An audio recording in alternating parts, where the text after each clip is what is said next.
진리를 사랑하고 예수님의 재림을 사모하시는 성도 여러분 안녕하십니까? 본디오 빌라도가 예수님께 진리가 무엇이냐고 질문을 하였습니다. 빌라도가 왜 그런 질문을 하였을까요? 주님께서는 빌라도에게 진리를 증거하기 위해서 이 세상에 왔다고 말씀하셨습니다. 그리고 누구든지 진리의 편에 선 사람은 하나님의 편에 서게 될 것이고 하나님의 가르침에 순종할 것이라고 말씀하셨습니다.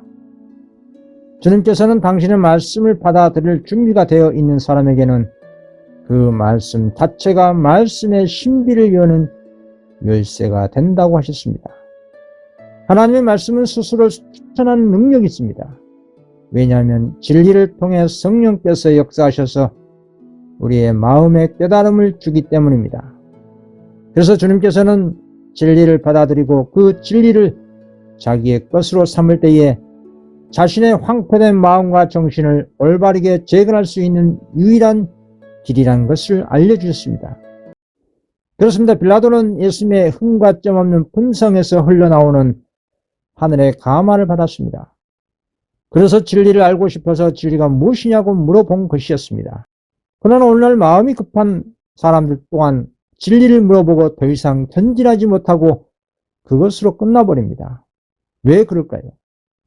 사단은 진리의 감동 감화를 받은 빌라도를 주님께 뺏기지 않기 위해서 폭도들의 아우성을 통해 성령의 감화를 소멸시키고 말았습니다. 그리고 빌라도는 사단에게 정복당하고 말았습니다. 오늘날도 마찬가지입니다. 진리를 알기를 원한다면 성도의 인내가 필요합니다.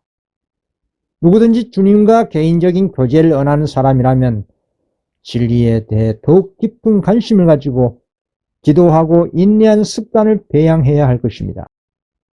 진리는 곧 예수님이시고 성령님이시고 하늘 아버지이시고 하나님의 계명과 말씀이 진리입니다. 진리는 영원토록 변함없는 항상 옳은 것입니다. 오류는 상황과 환경에 따라 시시각각 변합니다. 그래서 신뢰할 것이 못됩니다. 그러나 진리는 항상 옳습니다. 영원토록 변함이 없기 때문입니다. 진리는 영원히 변할 수 없는 하나님의 자비와 공의로운 사랑의 품성입니다. 그래서 온전한 신뢰가 있는 것입니다. 진리가 우리 마음을 지배하고 있다면 그 사람의 내면에는 성령으로 충만하고 하늘 아버지의 형상으로 닮을 것입니다. 그래서 진리와 성령과 사랑으로 충만한 주님께 빌라도는 죄를 찾을 수 없다고 고백할 수밖에 없는 것입니다. 왜냐하면 진리의 사랑과 품성은 그 사람이 옳다는 것을 증거하고 있기 때문입니다. 그러나 반대로 진리의 사랑과 품성으로 형성되지 못한다면 우리의 운명은 어떻게 될까요? 데살로니가 후서 2장 10절입니다. 불의의 모든 속임으로 멸망하는 자들에게 있으리니 이는 그들이 진리의 사랑을 받지 아니하여 구원함을 받지 못함이라. 그렇습니다. 사단은 진리의 사랑을 받지 아니한 모든 사람들을 지배합니다. 결국 구원함을 받지 못한다고 성경은 경고하고 있습니다. 그래서 이 세상의 임금인 사단은 인간 구원에 대한 구속 사업을 방해하기 위해서 멸망케 하는 수단으로 오류와 거짓된 교훈을 기독교에 뿌린 것입니다. 그리고 크게 성공했습니다. 사단이 어떤 거짓된 교리로 기독교와 세상을 미혹하여 성공했을까요? 사단은 진리와 오류가 섞인 바벨론의 교리로 오늘날 마지막 때 라오디아 교회를 장악했습니다. 먼저 다음에 말씀을 보겠습니다. 계시록 18장 14절입니다. 바벨론 안에 영혼의 탐하던 과실이 내게서 떠났으며 맛있는 것들과 빛난 것들이 다 없어졌으니 사람들이 결코 이것들을 다시 보지 못하리라. 이 계시록 18장의 말씀은 말세 시대에 그리스도가 문 밖에 있는 뜨뜻미지근한 라오디아 교회 시대의 모든 기독교와 세상에 대한 운명을 예언한 말씀입니다. 과거 교회 시대적으로 중세시대 때는 이미 바벨론 선포당한 천주 교황권이 있었습니다.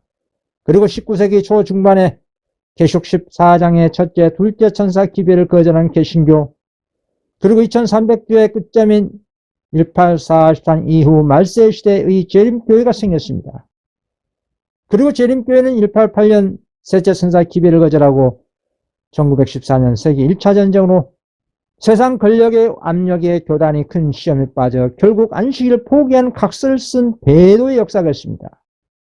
그리고 교단은 분리되고 개혁교회가 탄생됐습니다. 그리고 그 재림교에서 분리된 개혁교회도 얼마 가지 않아서 교회 내부 권력 다툼으로 1951년 두 개의 개혁교회로 분리되고 말았습니다. 한마디로 말세의 교회들이 그리스도가 문 밖에 있는 뜨뜻미지근한 라오디아 교회 상태로 전락됐다는 뜻입니다. 그래서 모든 기독교회가 바벨론이 되고 그곳에서 나와야 할 입장에 있는 것입니다. 그와 관련된 예언의 말씀을 보시기 바랍니다. 계시록 18장 3절에서 4절입니다. 금행의 진노의 포도주로 말미암아 만국이 무너졌으며 또 땅의 왕들이 그와 더불어 음행하였으며 땅의 상인들도 그 사치의 세력으로 치부하였도다. 또 내가 들으니 하늘로부터 다른 음성이 나서 이르되 내 백성아 거기서 나와 그의 죄에 참여하지 말고 그가 받을 재앙들을 받지 말라. 우리가 그리스도가 계신 하늘 예루살렘 도성으로 들어가려면 이 세상과 타락한 모든 종파에서 나와야 하는 것은 너무나 당연한 일입니다.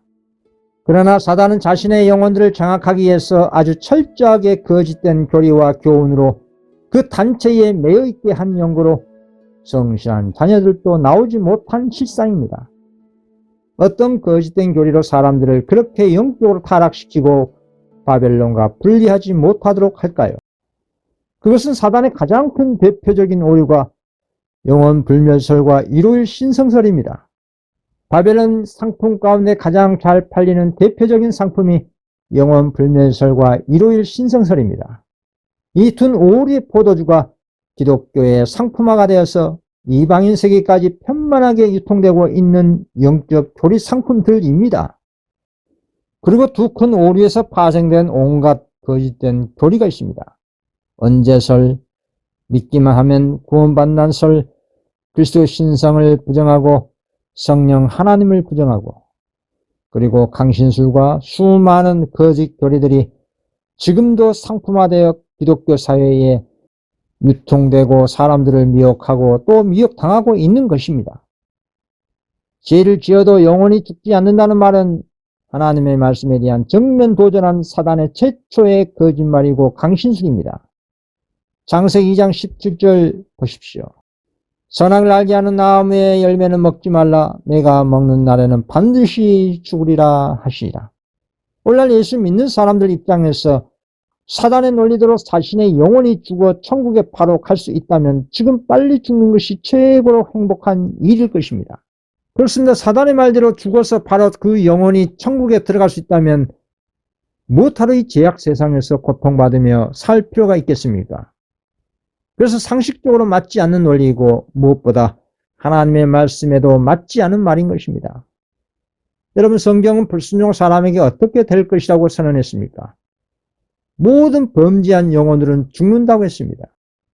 에스겔 18장 20절입니다. 범죄하는 그 영혼은 죽을지라.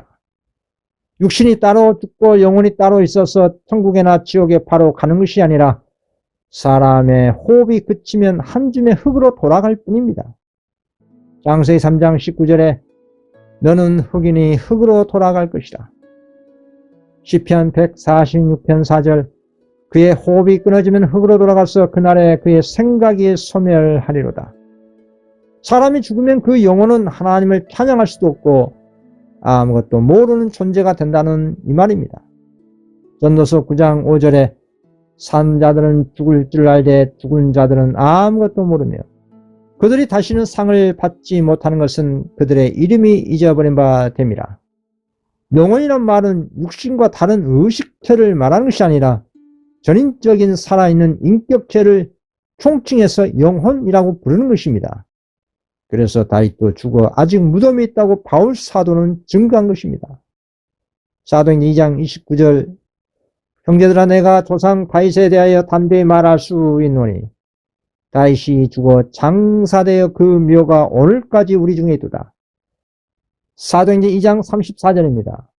다윗은 하늘에 올라가지 못하였으나 그렇습니다. 이렇게 의인 다윗도 아직 하늘에 가지 못하고 이 땅에 한 줌의 흙으로 무덤으로 있다고 성경은 증거하고 있습니다.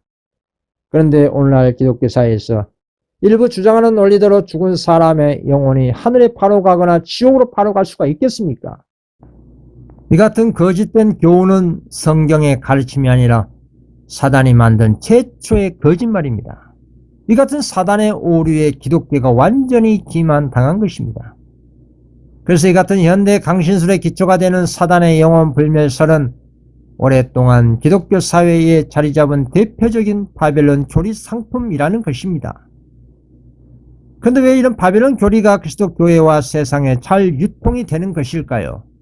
그것은 타락한 인간 본성에 거짓된 기쁨을 주는 상품이기 때문입니다.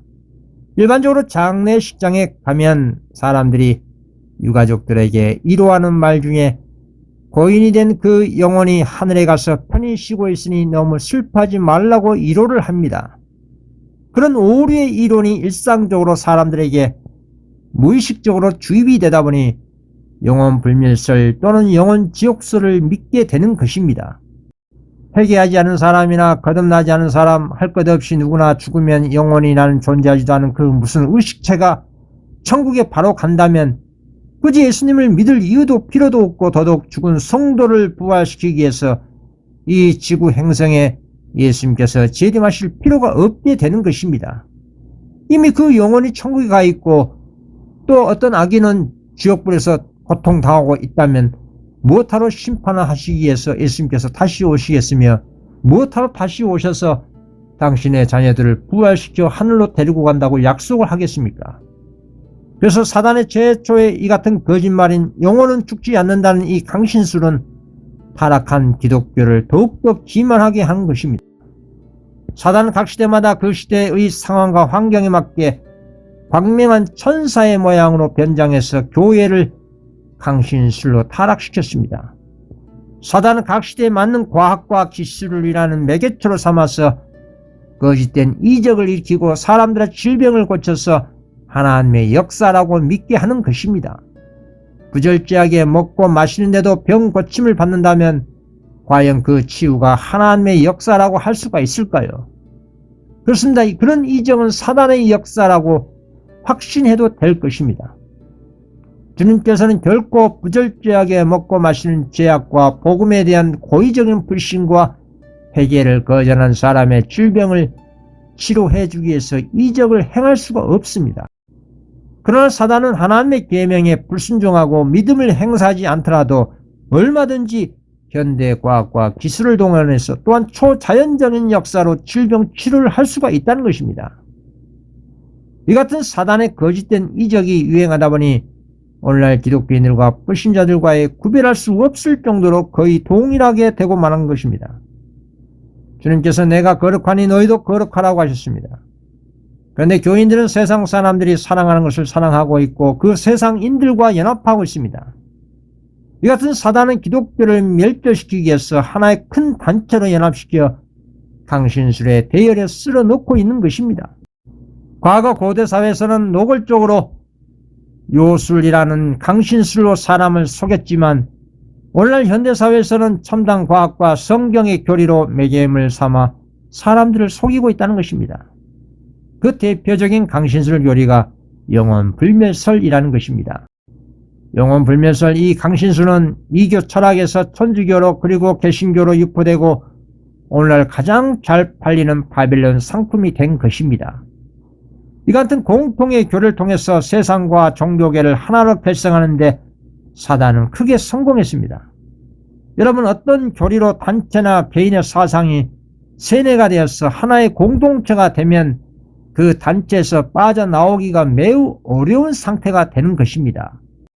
그래서 이 같은 바벨론 교리로 인해서 천주교와 개신교들과 어떤 미진한 라오디아 교회와 이방인들은 한 몫으로 연합을 이루고 온 세계를 교화시키는 큰 운동으로 생각하게 될 것입니다.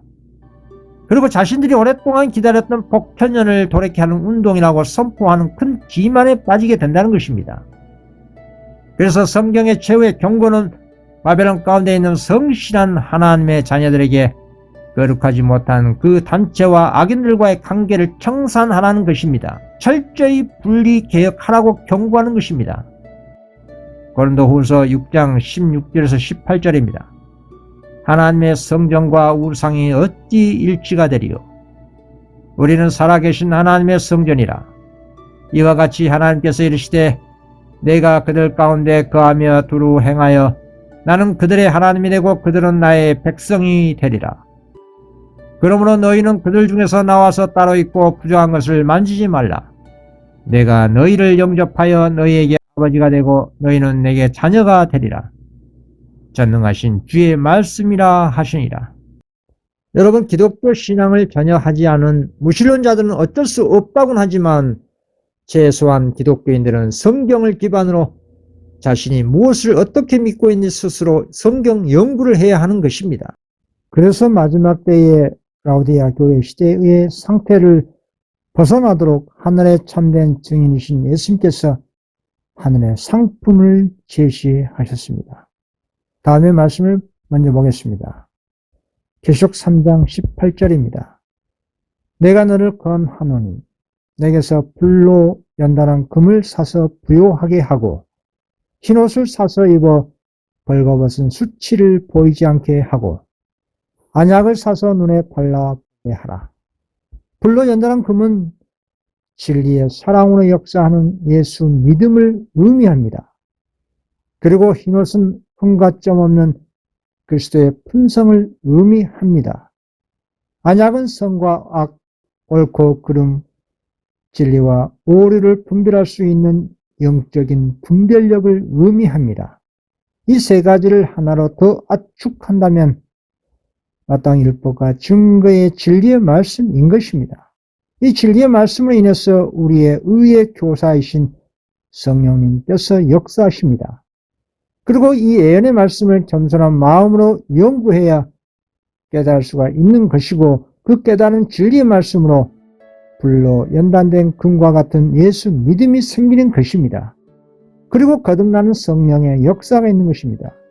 그리고 개혁에 수반된 회개가 이루어지는 것입니다. 사람이 말씀으로 인해서 거듭나고 개혁이 수반된 회개가 이루어진다는 것은 영적인 분별력이 있다는 뜻입니다. 진리의 말씀으로 인해서 분별하지 못하는데 어떻게 사단의 오류를 분별해서 바벨론 가운데서 분리하여 개혁할 수가 있겠습니까? 그래서 기독교인들은 스스로 말씀 연구를 하시라는 뜻입니다. 영생의 말씀을 스스로 생각하지 않고 교단과 교파와 사역자들의 지식에 의존하는 신앙을 하게 되면 맹신과 맹목적 신앙을 하게 되는 것입니다. 결국엔 더 심각한 이단 사이비 단체에 쉽게 빠지는 오류를 겪게 되는 것입니다. 성경 연구라는 것을 어렵게 생각하시는 분들이 많이 계시는데 제 개인적인 성경 연구 방법은 이렇습니다. 아주 간단합니다. 성경과 증언의 말씀을 많이 읽고 많이 암송하고 많이 자주 생각을 합니다. 이것이 기도가 되는 것입니다. 주님의 예언의 말씀을 매일같이 암송하고 생각하면 성령님께서 깨달아 알게 해 주시는 것입니다. 요한복음 15장 13절입니다. 그러나 진리의 성령이 오시면 그가 너희를 모든 진리 가운데로 인도하시리니 그가 스스로 말하지 않고 오직 들은 것을 말하며 장래 일을 너희에게 알리시리라 라고 하셨습니다. 주님의 예언의 말씀을 매일 읽고 암송하고 생각할 때 우리의 의의 교사이신 성령님께서 깨달아 이해를 시켜주시는 것입니다. 그리고 실천하게 됩니다. 왜 실천을 하게 될까요? 주님의 말씀에 순종하는 것 자체가 곧 기쁨과 성령의 평안과 행복이 되기 때문입니다. 이것이 하나님의 뜻대로 이루어지는 행복한 근심이 되는 것입니다. 고린도후서 7장 10절입니다. 하나님의 뜻대로 하는 근심은 후회할 것이 없는 구원에 이르게 하는 회개를 이루는 것이요 세상 근심은 사망을 이루는 것이라. 이렇게 깨닫는 이치에 믿음이 생기고 더 나아가 확신이 생기기 때문에 기쁨과 감사하는 마음으로 하나님의 계명을 예수 믿음으로 순종할 수가 있는 것입니다. 그리고 사단이 주장하는 하나님의 계명을 지킬 수 없다라는 이 기만을 완벽하게 예수님처럼 분쇄할 수가 있는 것입니다. 예수님께서 이렇게 말씀하셨습니다. 요한복음 7장 16, 17절입니다.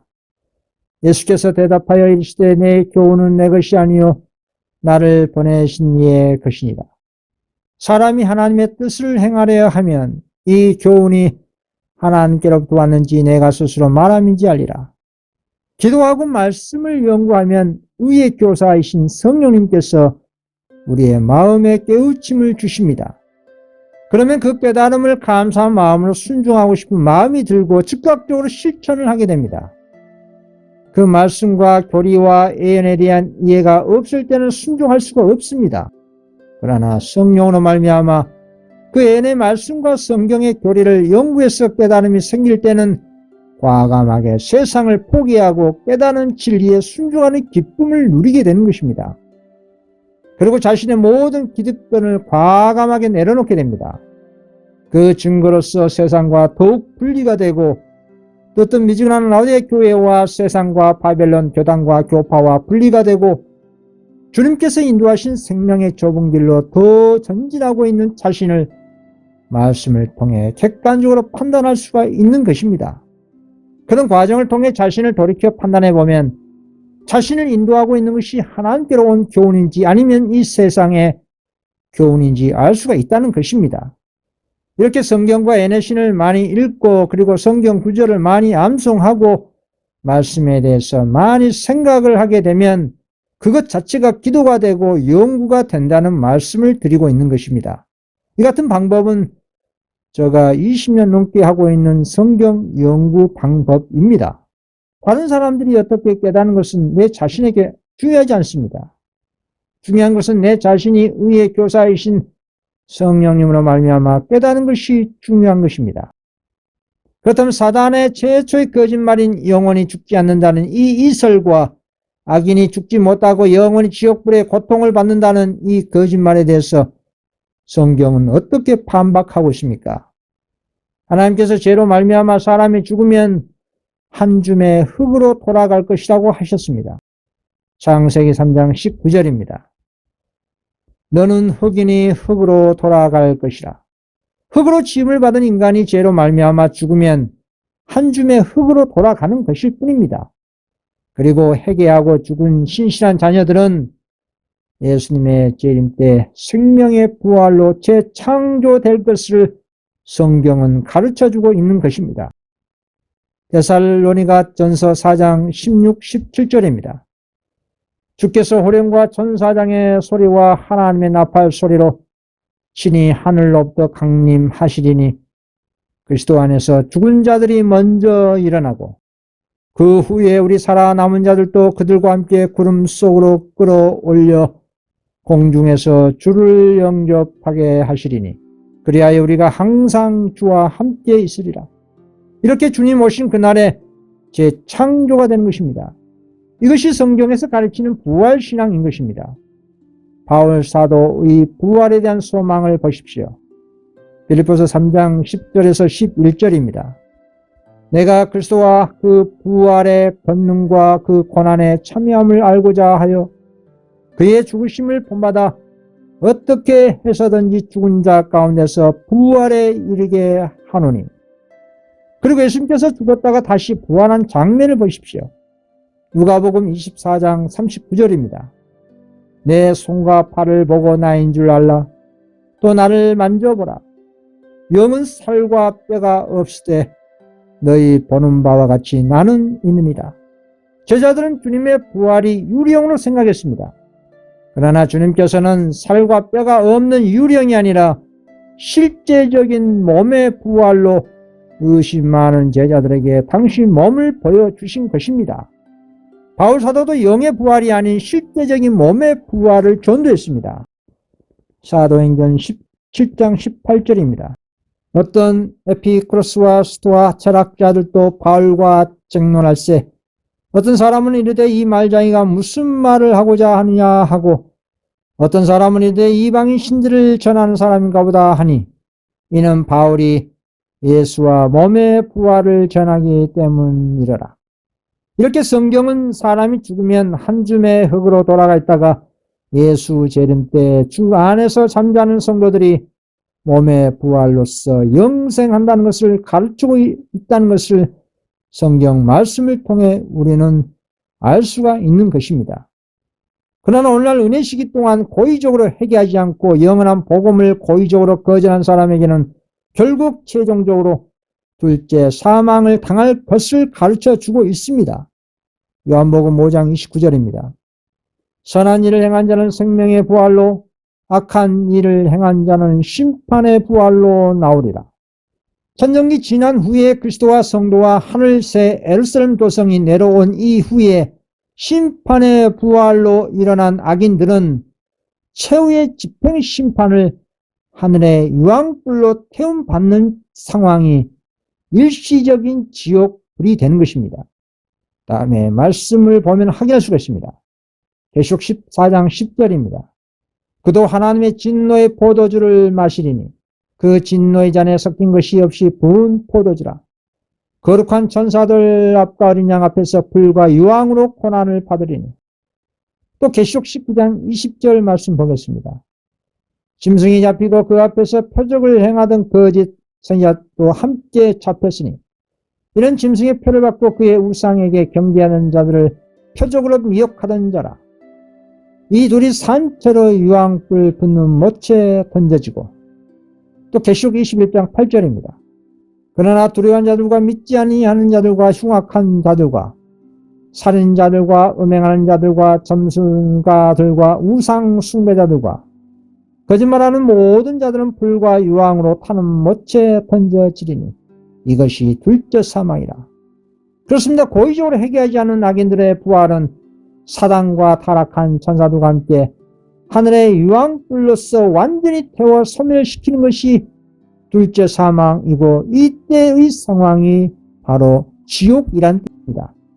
이 같은 둘째 사망으로서 그 악인들과 죄와 사단은 우주에서 영원토록 소멸되어 깨끗하게 하나님의 통치 영역인 온 우주가 성소가 흠과 점 없이 온전히 정결된다는 것이 성소 정결의 복음인 것입니다. 성경에 이렇게 분명하게 진리의 말씀을 통해 영원 불멸설이 아니라 영원 소멸을 가르치고 있습니다. 그리고 영원한 지옥이 있는 것이 아니라 최후의 집행 심판 때 하늘의 유황불로 완전 소멸시킨다는 것을 가르치고 있습니다. 그런데 오늘 기독교 사회에서는 사단의 이 오리의 상품을 왜 받아들이고 세상에 유포시키는 것일까요? 그 이유는 오늘날 말세에 있는 모든 라디오 교회가 어떤 미지근한 공통적 이유가 바로 이 지점에 있는 것입니다. 말세 교회들이 떴던 미지근한 이유가 교단이나 교인이 예언의 말씀을 스스로 연구하지 않기 때문입니다. 그러면 기도도 등한시하게 되고 결국 어떤 미지근한 영적 수준으로 전락되고 불신자로 전락되는 것입니다. 이렇게 그리스도가 문 밖에 있는 라우데 교회가 된 것은 더 이상 말씀을 통해 전진하지 않고 현실에 안주하기 때문입니다. 다음에 증언을 보겠습니다. 모든 시대에 있어서 교회의 큰 가오는 성경의 진리에 관해 어떤 점을 이해한 다음에 거기서 멈추는 그것이다. 거기에서 그들은 닻을 내린다. 우리는 충분한 빛을 가졌다. 이제는 더 필요 없다는 듯이 앞으로 더 나아가기 중지한다. 시대마다 모든 교회들의 가장 큰 잘못이 어떤 진리에 대해서 깨달은 다음에 거기서 멈추어 버린다는 것입니다. 현실에 안주하고 더 이상 전진하지 않고 깨달은 진리만 만족하고 더 이상 자신들에게 빛이 필요 없다는 아니라고 태만한 태도 때문에 그런 것입니다. 여러분 그 순간부터 영적 난장이가 됩니다. 어떤 미지근한 라우데 교회 상태로 전락되는 아주 위험한 상태가 된다 이 말입니다. 여러분 겸손한 마음으로 베레아 사람처럼 말씀을 연구를 지속적으로 해야 합니다. 그래야 의의 교사이신 성령님께로부터 깨달음을 지속적으로 받게 되는 것입니다. 그때 우리의 의지의 선택력은 그 진리에 순종하고 믿음을 더욱 활성화시킬 수가 있는 것입니다. 우리가 일반적으로 육신 위에 맛있는 음식을 반복해서 먹는 이유가 무엇입니까? 그것은 맛도 있고 건강에 유익이 되는 음식이기 때문에 반복해서 먹는 것입니다. 생명을 유지하기 위해서 먹는 것입니다. 마찬가지로 영적인 음식인 하나님의 생명의 말씀을 깨달아 알게 되면 더욱더 그 말씀을 갈급할 것입니다. 한번 하늘의 생수를 맛본 사람은 계속 그 생수의 근원이신 예수를 더 달라고 할 것입니다. 이것은 너무나 당연한 하늘의 영적 이치인 것입니다. 그런데 진리를 깨달아 알고 난 이후에 더 이상 진리를 알기를 원하지 않는다면 그것은 심각한 영적 교만인 것입니다. 그런 상태가 지속된다면 영생은 온전히 잃게 되는 것입니다. 그래서 참된 증인이신 예수님께서 열심히 먹고 회개하지 않은 라오디게아 교회에 대한 경고를 이렇게 말씀하신 것입니다. 계시록 3장 19절입니다. 물론 내가 사랑하는 자를 책망하여 징계하노니 그러므로 내가 열심을 내라 회개하라. 참된 자유와 하늘의 평안을 주는 진리를 알기 위해서는 열심을 내야 합니다. 하늘은 열심히 침노한 자가 들어간다고 주님께서 말씀하셨습니다. 우리는 하늘에 대한 열심을 내지 않는 잘못에 대한 회개가 필요합니다. 아직까지 오늘날 은혜의 시간이기 때문에 우리에게 희망이 있는 것입니다. 그러나 일요일 법령 때는 은혜 시기가 끝납니다. 그때는 은혜의 문이 닫히기 때문에 회개가 불가능합니다. 하늘 지성소에서 14만 4천 인친 수요가 끝나고 조사 심판이 끝나고 7장이 시작된다는 것은 우리의 중보자이신 그리스도가 하늘 성소에서 나오신다는 것입니다. 하늘 중보실에서 그리스도가 나오실 때 누가 이 땅의 죄인들의 회개를 받아 중보해 주실까요? 아무도 없습니다. 그때는 세상의 종말입니다. 그래서 오늘날 지금 우리는 주님 오시는 그날까지, 아니 성도 자신이 오늘 주님의 은혜 가운데 죽는 그 순간까지 끊임없이 예언의 말씀을 붙들고 개혁을 해야 하는 것입니다. 다음에 증언을 보겠습니다. 개혁운동은 세상 역사의 마지막까지 계속될 것이다. 하나님께서는 그에게 다른 사람들에게 반사하도록 큰 빛을 맡겨주셨으나 세상에 전할 모든 빛을 다 주시진 않으셨다. 그때부터 지금까지 계속하여 새 빛이 성경에 비추고 있으며 새 진리가 계속 드러나고 있다. 주님께서는 오늘도 당신의 말씀을 통해 당신을 바라보고 전진하라고 하십니다. 교단이나 개인이든 세상에 전할 진리의 빛을 주셨습니다. 천주교든 개신교든 재림교회든 개혁교회든 어느 조직 단체든지 그리고 개인이든지 사역자든지 자신들이 받는 빛에 비례해서 전해야 하는 사명과 책임과 의무가 있는 것입니다. 그같이 주님께로부터 진리의 빛과 재능과 달란트를 위탁받았는데도 사용하지 않는다면 그 결과는 어떻게 될까요? 마태복음 25장 28절에서 30절입니다. 그에게서 그 한 달란트를 빼앗아 10달란트 가진 자에게 주라. 무릇 있는 자는 받아 풍족하게 되고 없는 자는 그 있는 것까지 빼앗기리라. 이 무익한 종을 바깥 어두운 데로 내쫓으라. 거기서 슬피 울며 이를 갈리라 하니라. 여러분, 성경의 밭에는 무궁무진한 보화들이 숨겨 있습니다. 하나님께서는 그 보화를 숨기지 않습니다. 문제는 사람들이 자기가 하고 싶은 대로 생각하고 행동하기 때문에 그 진리가 자신에게 분명하지 나타나지 않게 된 것뿐입니다. 오늘날 진리의 보화가 계속 새롭게 드러나고 있는데도 사람들은 기존에 자신들이 알고 있는 것으로만 만족하니 더 이상 하늘의 보화를 발견하지 못한 것입니다. 새롭게 발견된 진리로 인해서 개혁과 신앙 부흥이 멈춤없이 과감하게 지속될 수가 있는 것입니다. 이것은 마지막 때 권능의 늦음을 받을 수 있는 그릇이 되는 조건이 되는 겁니다. 늦은 비의 권능의 역사는 신앙 부흥과 개혁이 선행되어야 되는 것입니다. 성경이라는 밭에서 발견된 그 진리의 보화를 사기 위해서 자신의 모든 소유를 아낌없이 다 포기하고 그 밭을 살 수 있는 이유가 무엇입니까? 그것은 그 보화가 온 우주보다 비견할 수 없는 영생이신 그리스도이기 때문입니다. 마태복음 13장 44절입니다. 천국은 마치 밭에 감춘 보화와 같으니 사람이 이를 발견한 후 숨겨두고 기뻐하여 돌아가서 자기의 소유를 다 팔아 그 밭을 사느니라.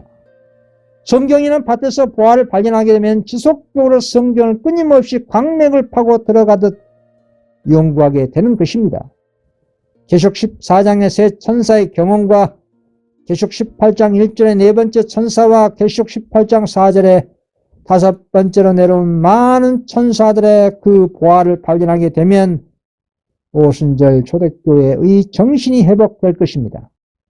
그렇다면 19세기 이후 지금까지 혼수 상태였던 교회와 개인의 영적 부활하는 3차 재림운동으로 나타나게 될 것이고 우리 예수님의 재림이 오늘날 21세기 시대에 속히 이루어지게 될 것입니다. 그리고 영원불멸설이라는 이 바벨론 상품과 함께 기독교에 가장 잘 팔리는 상품이 일요일 신성설입니다. 계시록 13장의 짐승의 표를 제정할 세 개의 단체가 분명하게 게시되어 있습니다. 계시록 13장을 요약하면 첫 번째 짐승이 바다에서 올라온 복합적인 악의 특성을 가진 천주 교황권입니다. 그리고 그 짐승의 머리 하나가 상한 이후, 그러니까 18세기 후반 프랑스 혁명 때 교황권 세력이 약화된 시기를 말하는 것입니다. 그때 그 머리 하나가 상하고 난 이후 땅에서 올라온 두 번째 짐승인 두 뿔 가진 새끼양 개신교 미국이 등장한 것입니다. 순수한 그리스도 교회를 시작한 미국은 세월이 지난 후 용처럼 말하는 사단의 대리자가 되고 말았습니다. 그리고 그 미국은 첫 번째 짐승인 교황권을 닮은 우상을 만들게 됩니다. 우상을 만든단 말은 무슨 조각상을 만든다는 말이 아니라 그 종교 단체에 법적인 건세를 준다는 뜻입니다. 그 건세를 받은 짐승의 우상이 오늘날 전 세계적인 천주교와 양대 산맥이라고 할 수 있는 미국 내의 개신교 단체입니다. 이 세 개의 단체와 관련된 증언을 보겠습니다. 계시록 13장의 짐승의 표, 즉 1월 법령은 미국의 개신교회들은 솔선하여 강신술과 손을 잡기 하여 10년을 넘어 그들의 손을 내밀고 또 그들은 큰 구렁텅이를 넘어서 로마 교회의 세력과 악수하게 하여 손을 뻗칠 것이다. 그와 같은 삼중연합의 세력 아래 이 나라는 양심의 권리를 유린한 일에 로마의 발자취를 따르게 될 것이다. 그렇습니다. 이 강신술을 대표하는 미국 정치 세력들과 교황권과 개신교 세력들이 하나로 연합된 삼중연합 세력 아래 짐승의 표, 즉 1월 법령을 제정한다는 예언입니다. 과거 중세 암흑 시기 동안 사단의 대표 대리자였던 교황권의 박해를 통해 인간의 양심이 유린당한 일이 또 다시 삼중연합 세력들을 통해 반복될 것을 예언한 것입니다.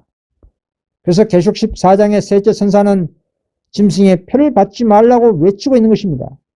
그리고 그 셋째 천사와 연합해서 그 마지막 기별의 힘과 능력을 주기 위해 계시록 18장 1절에 네 번째 천사가 내려와 동일한 기별로 짐승의 표를 받지 말라고 외치고 있는 것입니다. 그리고 또다시 네 번째 천사를 도와주기 위해서 다섯 번째로 내려온 수많은 천사들이 짐승의 표를 받지 말라고 외치면서 권능의 늦은 비의 역사로 모든 종교단체와 세상에서 나오라고 외치고 있는 것이 오늘날 말세에 일어나고 있는 천사들의 재림운동인 것입니다. 계시록 18장 4절입니다. 또 내가 들으니 하늘로부터 다른 음성이 나서 이르되 내 백성아 거기서 나와 그의 죄에 참여하지 말고 그가 받을 재앙들을 받지 말라.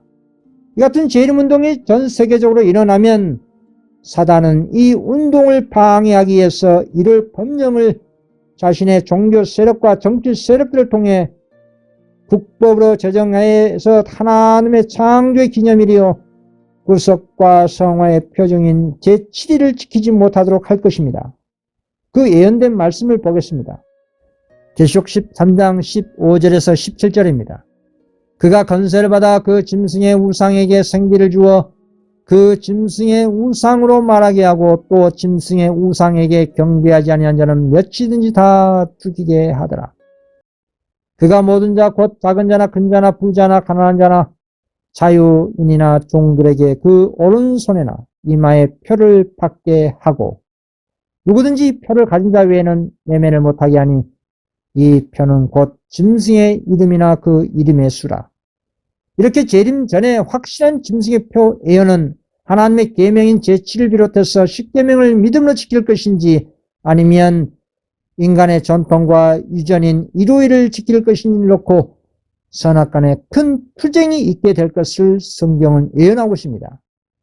그러나 이 예언에는 대다수 모든 사람들이 인간의 법으로 제정된 일요일을 신성시 여길 정도로 지킬 것을 예언하고 있는 것입니다. 그 이유는 일요일을 지키지 않으면 매매를 못하고 죽음에 이르게 되기 때문입니다. 계시록 13장 17절의 말씀에 있습니다. 누구든지 표를 가진 자 외에는 매매를 못하게 하니, 이 같은 국가의 법으로 제정된 날을 지키지 않으면 생계에 큰 타격을 받고 벌금과 투옥과 사형 송고를 받는데 어떻게 일요일을 지키지 않을 수가 있겠습니까? 그래서 고의적으로 하나님의 계명을 알면서도 지키지 않고 인간의 계명에 순종하게 되면 그제서 짐승의 표를 받게 되는 것입니다.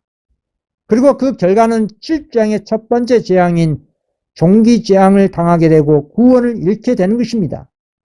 계시록 16장 2절입니다.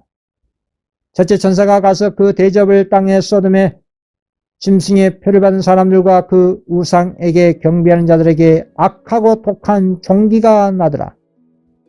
그러나 지구 거민 모두가 일요일을 신성시하고 지킬 것이지만 유일하게 극소수의 14만 4천 명만 제7일을 비롯해서 하나님의 계명을 지킬 것을 성경은 예언하고 있습니다.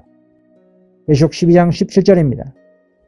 용이 여자에게 분노하여 돌아가서 그 여자의 남은 자손 곧 하나님의 계명을 지키며 예수의 증거를 가진 자들과 더불어 싸우려고 바다 모래 위에 서 있더라. 계시록 14장 12절입니다. 성도들의 인내가 여기 있나니 그들은 하나님의 계명과 예수에 대한 믿음을 지키는 자니라.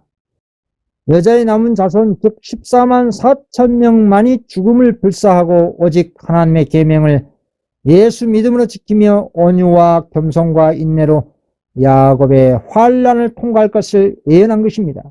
그리고 여자의 남은 자손 14만 4천인은 7재앙 때 죽지 않고 살아서 예수님의 재림을 목도할 것이고 그때에 예수님이 오시는 날짜와 시간을 알게 될 것이고 살아서 승천할 축복을 받게 되는 것입니다.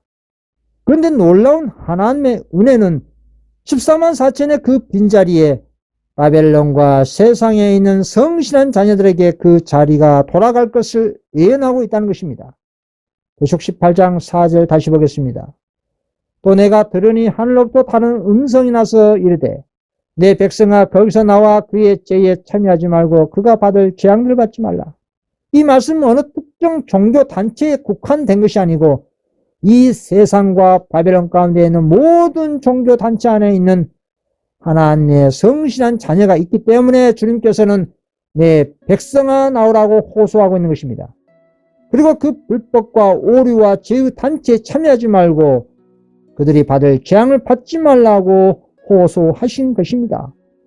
그래서 오늘날 셋째 선사 기별을 받지 못한 천주교 그리고 개신교 각종 이단 사이비단체 그리고 이방인 세계에서 최후로 나올 하나님의 자녀들이 14만 4천이 있다는 것을 알려주고 있는 것입니다. 이렇게 대표적인 바벨론 상품인 영원불멸설과 일요일 신성설로 사단은 기독교와 이 세상을 미혹하고 있는 중이고 이 거짓된 교훈으로 사람의 정신이 혼미하게 된 것입니다. 여러분, 이 대표적 바벨론 오류는 성도로 하여금 거룩한 품성을 만들지 못하게 하는 불량 상품입니다. 진리는 하나님의 말씀이고 그 진리의 말씀으로 사람이 거룩하게 되는 것입니다. 요한복음 17장 17절에 그들을 진리로 거룩하게 하옵소서. 아버지의 말씀은 진리입니다. 사단은 거짓 교리와 인간의 전통과 유전을 통해 인간의 마음을 지배합니다. 그리고 그 같은 거짓된 교훈으로 사람의 영혼을 황폐화시킵니다. 그리고 구원을 상실하게 만듭니다. 그러나 진리의 성령이 인간의 마음에 진리의 씨앗을 파종하게 되면 분명히 성령의 역사로 거듭나고 회개의 역사가 일어나고 성화의 품성으로 자라나게 되는 것입니다. 갈라디아서 5장 22, 23절입니다. 오직 성령의 열매는 사랑과 희락과 화평과 오래 참음과 자비와 양성과 충성과 온유와 절제니 이 같은 것을 금지할 법이 없느니라. 그러나 반면에 오류에 빠지면 진리와 사람에 대한 중오심으로 충만하게 됩니다. 이것은 자신의 내면에 진리가 없고 영생이 없다는 것을 증거하고 있는 것입니다. 요한일서 3장 15절입니다. 그 형제를 미워하는 자마다 살인하는 자니 살인하는 자마다 영생이 그 속에 거하지 아니하는 것을 너희가 아는 바라. 그래서 진리에 대한 일상하리만큼 중의심을 표출하거나 어떤 진리를 전한 사람에게 이유 없이 분노를 표출한다면 자신의 마음 상태를 심각하게 들여다보아야 할 것입니다. 그 같은 증오의 정신은 용의 정신입니다. 그 같은 열매는 일반적으로 오리로 식물 삼았기 때문에 진리를 더욱 증오하게 되는 것입니다. 요한복음 3장 19절입니다. 그 정견이 이것이니 곧 빛이 세상에 왔을 때 사람들이 자기 행위가 악함으로 빛보다 어둠을 더 사랑한 것이다. 악을 행하는 자마다 빛을 미워하여 빛으로 오지 아니하나니 이는 그 행위가 드러날까 함이요. 요한복음 3장 20절입니다. 그렇습니다. 진리의 말씀으로 거듭나고 회개한 사람은 더욱더 진리를 즐겨 알기를 힘쓰고 죄와 오류를 증오하고 주님의 말씀에 따라 언술리에 기도할 것입니다. 누가복음 6장 27, 28절입니다. 그러나 너희 듣는 자에게 내가 이르노니 너희 언수를 사랑하며 너희를 미워하는 자를 선대하며 너희를 저주하는 자를 위하여 축복하며 너희를 모욕하는 자를 위하여 기도하라. 이것이 하나님께서 온전하신 같이 성도의 온전함이 이르는 길이라는 것을 우리 예수님께서 가르쳐 주신 것입니다. 그렇습니다. 마지막 때 천국 복음인 새 천사의 기별의 단계적인 경험을 지속적으로 하는 것이 가장 중요합니다. 이 기별의 경험은 사망의 음침한 이 세상에서 생명의 좁은 길로 인도하는 진리의 빛입니다. 이 기별은 주님과 함께 동행하는 그런 기별입니다. 그리고 참된 증인이신 예수님께서 하늘의 상품인 세 가지를 값없이 제시하셨습니다. 목마르고 갈급한 영혼에게 주신 세 가지 하늘의 상품을 언한 사람에게 값없이 주신 것입니다. 불로 연단한 정금과 같은 예수 믿음과 그리스도의 흠과 점 없는 품성을 상징한 흰옷과 선악을 분별할 수 있는 영적인 식별력인 안약입니다. 이 세 가지 하늘의 상품을 성도가 소유하게 되면 바벨론 상품에 결코 미혹당하지 않을 뿐더러 예수님의 재림을 촉진시키는 사명을 수행하고 사단과 죄와 세상을 넉넉히 믿음으로 승리하는 기쁨을 맛보시게 될 것입니다. 계시록 3장 21절입니다. 이기는 그에게는 내가 내 보좌에 함께 앉게 하여 주기를 내가 이기고 아버지 보좌에 함께 앉은 것 같이 하리라.